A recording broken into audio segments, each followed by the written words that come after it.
Class 10-এর ইতিহাস, ইতিহাসের দ্বিতীয় অধ্যায় লেখো। বাংলায় সংবাদপত্রের সূচনা ঘটায় কে? বেঙ্গল গেজেট। গ্রাম বার্তা প্রকাশিকার সম্পাদক কে ছিলেন? হরিনাথ। হরিহস্যি দন্তনায়কা থ, Harinath Majumdar. General committee of public instruction বা জনশিক্ষা কমিটি কত সালে স্থাপিত হয়? জনশিক্ষা কমিটি কত সালে স্থাপিত হয়? 1823 খ্রিস্টাব্দে। কোন খ্রিস্টান মিশনারি এদেশে ইংরেজি শিক্ষার প্রসারে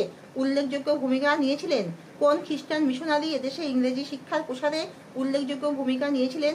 উইলিয়াম কেরি। ভারতের প্রথম মহিলা গ্র্যাজুয়েটদের মধ্যে অন্যতম কে ছিলেন? চন্দ্রমুখী বসু। দেশীয় ভাষায় সংবাদপত্র আইন কত সালে চালু হয়? 1878 খ্রিস্টাব্দে। সংবাদপত্র আইন চালু হয় 1878 খ্রিস্টাব্দে। রামমোহন রায় কার কাছ থেকে রাজা উপাধি পেয়েছিলেন? দ্বিতীয় আকবরের কাছ থেকে। কলকাতা মেডিকেল কলেজের প্রথম এমডি উপাধি ব্যাপক কে ছিলেন?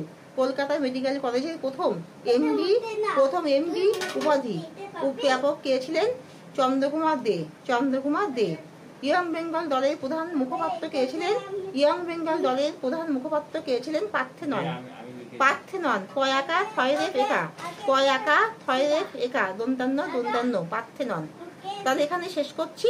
মিমি কোচিং ক্লাসের নাম লিখে তোমরা সার্চ করো, আমার সব ভিডিওগুলো সবকিছু পেয়ে যাবে। তাহলে এখানে শেষ করছি। তোমরা সবাই সাবস্ক্রাইব করো।